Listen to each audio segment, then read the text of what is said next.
Berjumpa lagi dengan saya Sri Hartati, calon guru penggerak angkatan 11 dari SD Negeri 2 Palembapang, Kecamatan Kalianda, Kabupaten Lampung Selatan. Di sini saya bersama dengan Ibu Emi Daliana. Beliau adalah guru kelas 4 sekaligus guru yang akan diobservasi. Assalamualaikum Ibu Emi. Bagaimana Bu kabarnya hari ini Bu? Alhamdulillah. Sehat ya Bu. Baik Bu, sesuai dengan kesepakatan yang telah kita buat bahwa hari ini adalah jadwal kita akan melakukan observasi kelas ya Ibu, di mana pada saat nanti akan melakukan observasi kelas, kita sekarang akan melakukan pra observasi terlebih dahulu ya Ibu. Iya. Adapun tujuan dari pra observasi kali ini yaitu untuk mengetahui dan juga mengevaluasi jalannya proses pembelajaran yang akan Ibu lakukan di dalam kelas. Dan juga pra-observasi ini merupakan persiapan awal ya Bu, sebelum Ibu melakukan pembelajaran di dalam kelas, supaya pembelajaran yang akan Ibu lakukan lebih siap lagi dan juga lebih baik dan juga tujuan tercapai apa yang diinginkan. Baiklah Ibu, ada beberapa pertanyaan yang akan saya sampaikan kepada Ibu. Yang pertama terkait tujuan pembelajaran Bu. Tujuan pembelajaran yang ingin Ibu capai bagaimana Bu? Tujuan pembelajaran yang ingin saya capai yaitu yang pertama, peserta didik dapat menunjukkan sikap serta perilaku yang baik pada saat pelaksanaan musyawarah. Dan yang kedua, peserta didik dapat mengetahui bagaimana tata cara menyampaikan pendapat pada saat musyawarah. Jadi tujuan yang akan dicapai adalah bagaimana sih peserta didik bisa ya melakukan atau menjelaskan tata cara dalam menyampaikan musyawarah ya Bu. Iya. Selanjutnya Bu, bagaimana dengan area pengembangan yang akan atau yang ingin Ibu capai Bu? Area yang pembelajaran yang ingin saya capai adalah area pengetahuan dan juga area keterampilan. Di sini area pengetahuan yang ingin saya sampaikan kepada murid adalah bagaimana supaya siswa dapat mengikuti kegiatan musyawarah dengan baik dan benar, dan kemudian siswa dapat menyampaikan atau mengetahui tata cara menyampaikan pendapat pada saat musyawarah dengan baik dan benar. Baik, iya. Selanjutnya Ibu, bagaimana rancangan pembelajaran yang ingin Ibu terapkan di dalam kelas? Baik itu strategi pembelajarannya, model pembelajarannya, dan juga metode pembelajarannya. Strategi yang ingin saya terapkan adalah strategi diferensiasi yang diintegrasikan dengan KSE. Kemudian model pembelajarannya adalah problem based learning, dan metodenya adalah metode diskusi, kemudian tanya jawab, dan juga penjelasan. Berarti strateginya yang akan Ibu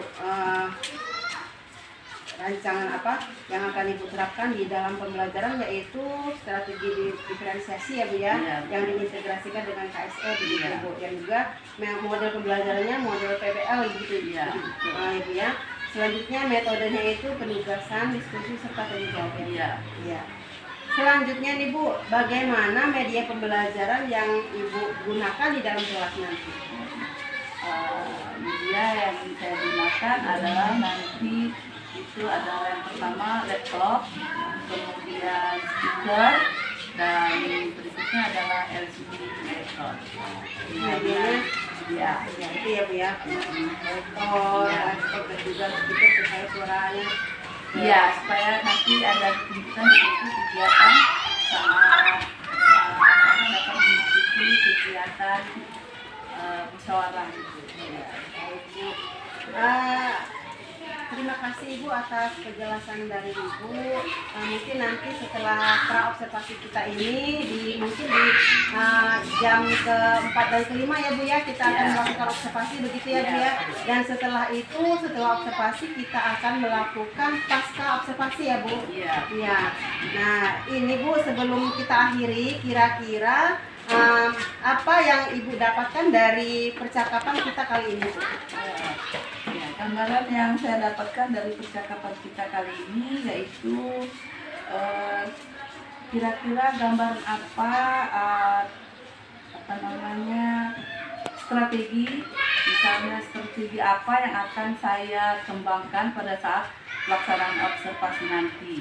Kemudian model dan juga metode yang kira-kira akan saya sampaikan nanti pada saat pelaksanaan observasi. Ya, supaya nanti pada saat pelaksanaan observasi berjalan, tujuan dari pembelajaran yang ingin saya sampaikan itu dapat tercapai dengan baik. Baiklah Ibu, mungkin nanti pada saat kita melakukan observasi nanti saya akan mendampingi Ibu di dalam kelas ya Bu ya. Dan juga setelah itu kita akan didampingi oleh Ibu Ika Safari selaku pengajar praktik ya Bu, yang akan menemani kita melakukan pasca observasi. Baiklah Ibu, terima kasih atas waktunya. Kita kembali di jam yang kelima dan keempat dan kelima ya Bu ya. Iya. Terima kasih atas waktunya. Saya akhiri. Wassalamualaikum warahmatullahi wabarakatuh. Waalaikumsalam.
Fitri Aulia Rahmadani.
Assalamualaikum warahmatullahi wabarakatuh.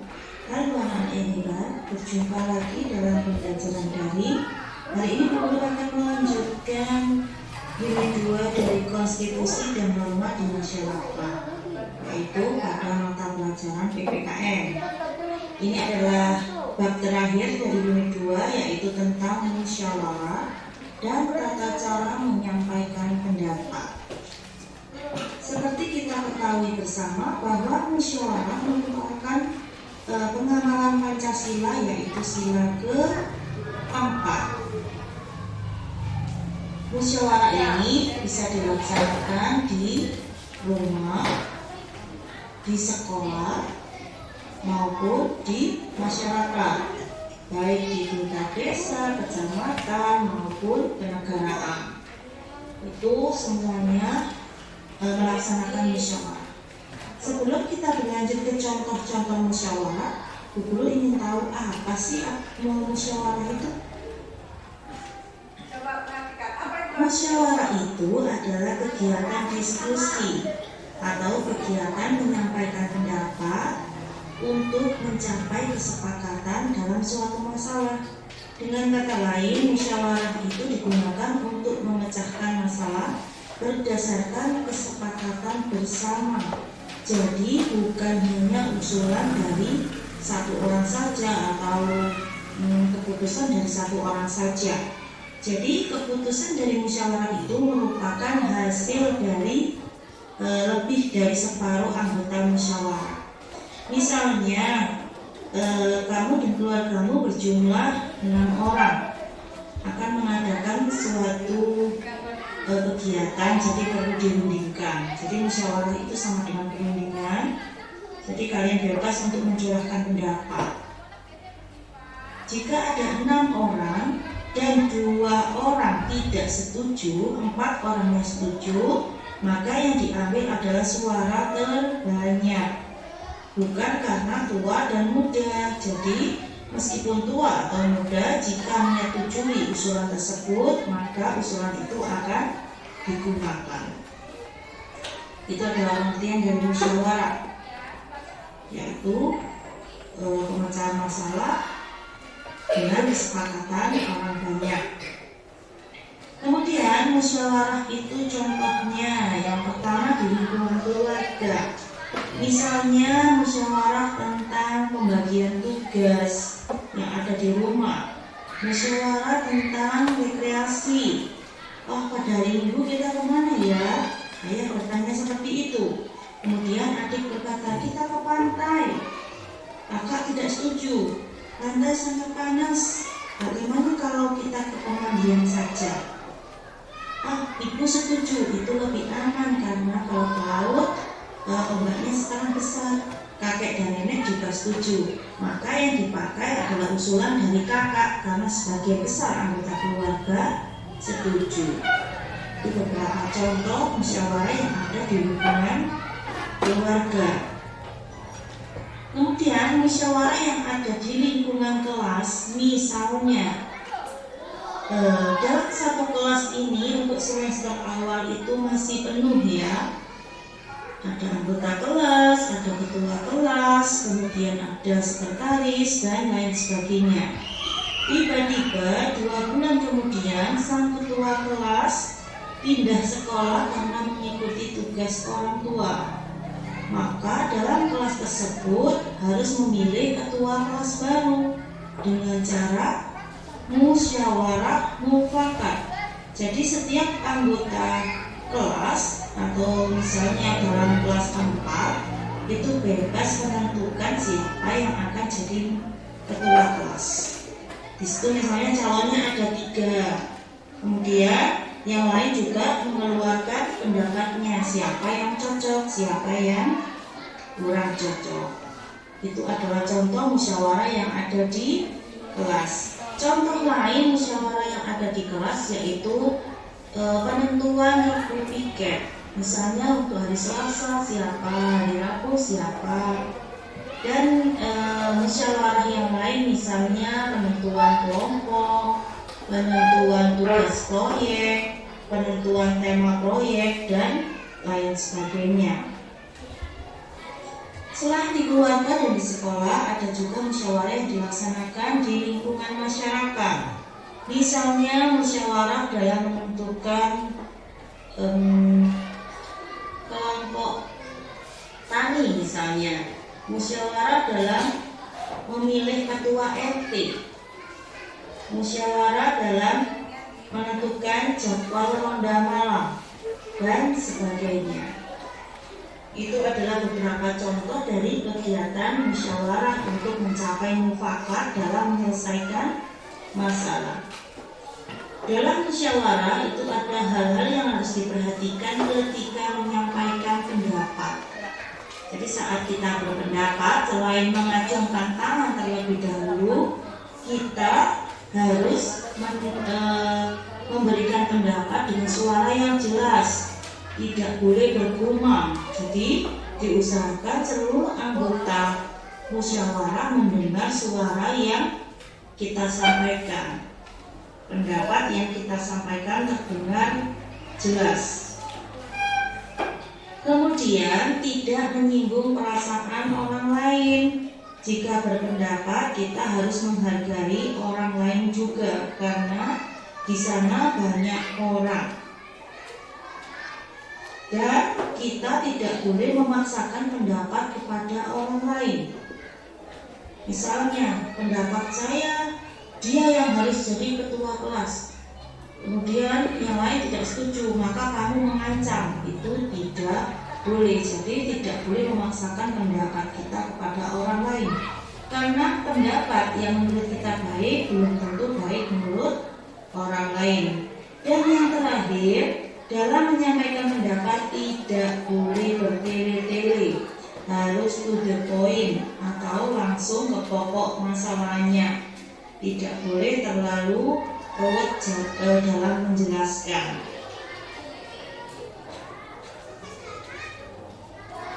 Bagaimana jika peserta musyawarah tidak mematuhi aturan dalam menyampaikan pendapat? Jadi misalnya suaranya bergema, tidak jelas, suka menyinggung perasaan orang lain, kemudian suka memotong pembicaraan orang lain, tidak misalnya bertele-tele, memaksakan pendapat. Bagaimana ya? Misalnya kamu berpendapat, lalu ada temanmu menyela, memotong pendapatmu, itu kan tidak boleh. Bagaimana? Nah, jika seluruh peserta musyawarah tidak mematuhi aturan, maka musyawarah akan sulit mencapai kesepakatan dan mungkin juga akan terjadi perselisihan, misalnya pertengkaran, karena dia tidak menghargai perasaan teman. Kemudian dia suka memotong pembicaraan, teman belum selesai menyampaikan pendapatnya sudah dia potong, maka teman yang satunya akan marah dan terjadi perselisihan. Itu merupakan salah satu akibat dari kita tidak mematuhi aturan dalam menyampaikan pendapat. Baik anak-anak, itu adalah materi singkat kita tentang musyawarah dan tata cara menyampaikan pendapat. Silakan melakukan refleksi melalui tugas pada LMS atau Google Classroom atau tugas langsung yang diberikan Bapak atau Ibu guru. Selamat mengerjakan, jangan lupa tetap jaga kesehatan. Assalamualaikum warahmatullahi wabarakatuh. Perhatikan, tadi kita sudah menyimak bersama-sama tentang materi kita, yaitu tata cara menyampaikan pendapat pada musyawarah. Ya, musyawarah sendiri tadi apa artinya musyawarah? Siapa yang angkat tangan? Ya, yaitu pengambilan keputusan bersama, yaitu adalah hasil keputusan bersama. Apalagi ada lagi yang bisa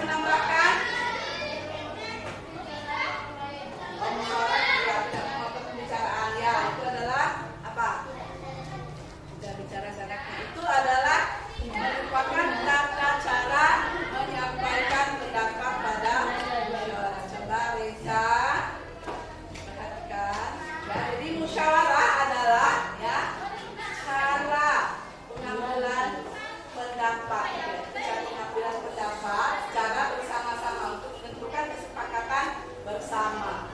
Nah, kemudian musyawarah ini dapat dilakukan di mana saja. Musyawarah dapat dilakukan di mana saja.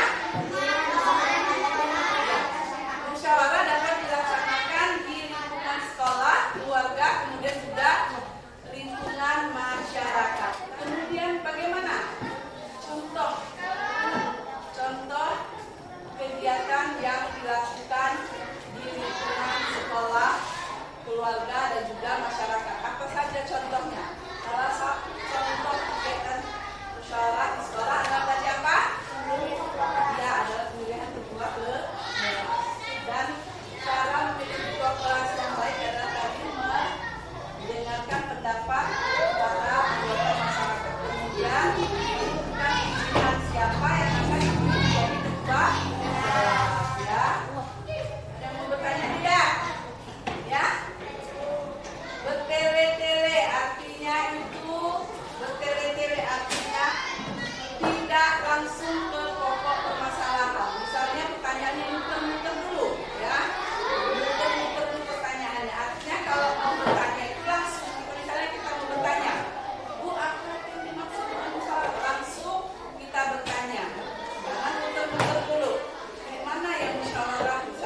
telah kita laksanakan hari ini.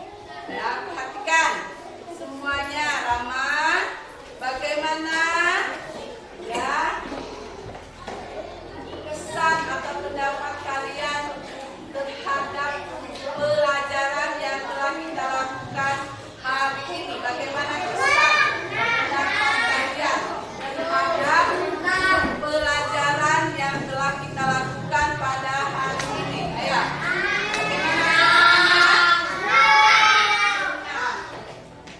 Selain itu ada lagi, bagaimana perasaannya? Bahagia, apa lagi? Seru ya, seru. Pelajarannya seru ya. Kan? Kemudian pertanyaan kedua, apakah kalian dapat melaksanakan atau menerapkan ya tata cara menyampaikan pendapat dalam kehidupan sehari-hari? Apakah kalian ini akan bisa melakukannya?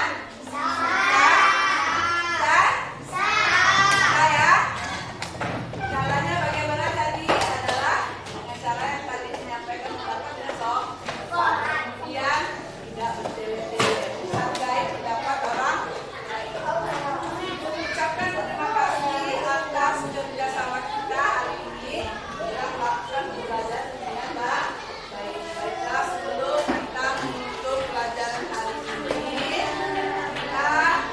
kita pulang, kita akan mengakhiri pelajaran kita hari ini dengan membaca doa bersama-sama. Ya, siapa yang memimpin doa kita? Baiklah, sebelum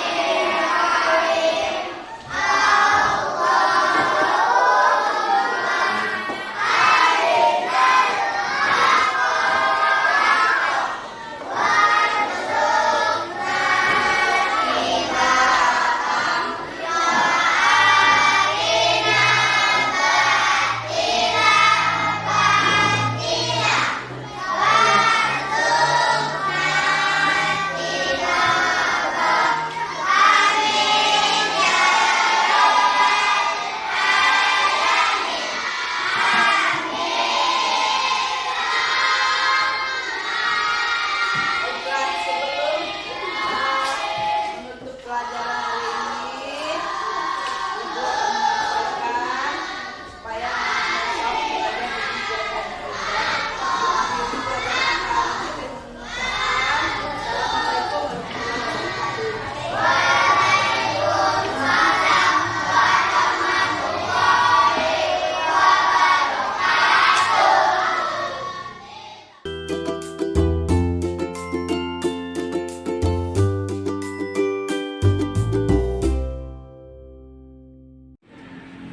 Assalamualaikum warahmatullahi wabarakatuh. Jumpa lagi pada percakapan pasca observasi bersama saya Sri Hartati, CGP Angkatan 11 dari SD Negeri 2 Palembapang, Kecamatan Kalianda, Lampung Selatan.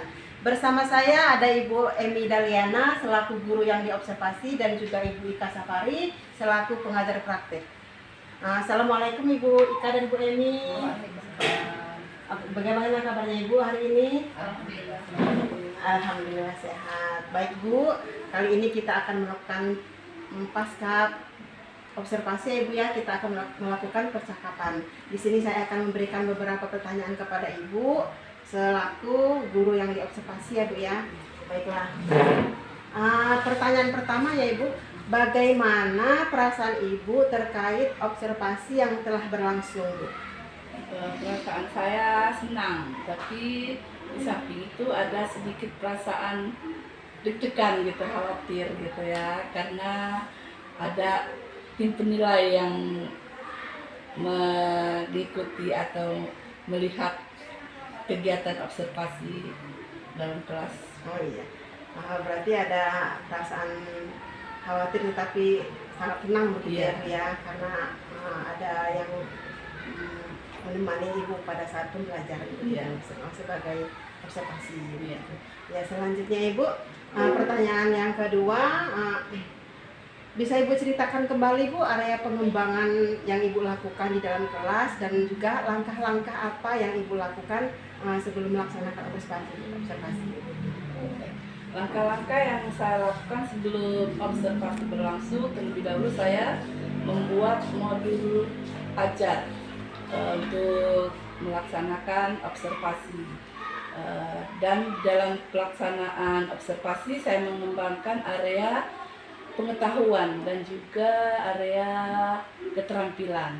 Di sini area pengetahuan yang ingin telah saya sampaikan kepada siswa adalah bagaimana cara mengikuti musyawarah yang baik dan benar serta tata cara menyampaikan musyawarah yang baik dan benar. Berarti pengetahuannya bagaimana tata cara menyampaikan musyawarah yang baik dan benar ya. Setelah itu keterampilannya bagaimana? Keterampilannya saya ingin siswa saya dapat mengetahui atau menunjukkan sikap ya, bagaimana mengikuti musyawarah yang baik dan benar serta tata cara menyampaikan musyawarah yang baik dan benar pada saat diskusi atau musyawarah berlangsung. Baiklah, iya. Selanjutnya Ibu, sejauh mana area pengembangan yang telah Ibu sampaikan? Apakah sudah berhasil atau belum Bu? Saya rasa sudah berhasil, tapi mungkin belum sepenuhnya berhasil gitu, 100% berhasil karena masih ada sedikit kekurangan atau kendala yang saya hadapi pada saat observasi atau pembelajaran berlangsung. Masih ada beberapa siswa yang belum terlibat aktif dalam kegiatan diskusi, bagaimana cara menyampaikan musyawarah yang baik dan benar. Karena masih ada siswa yang mungkin tidak menyukai metode pembelajaran visual ataupun audio visual, tidak aktif gitu dalam mengikuti kegiatan tersebut. Kira-kira Ibu, mengapa hal itu bisa terjadi? Ada beberapa anak yang tidak ikut aktif dalam pembelajaran itu, mengapa Bu? Ya, karena pada saat pelaksanaan observasi saya hanya menampilkan video, artinya siswa hanya saya ajak untuk menyimak gitu dalam mengikuti kegiatan musyawarah,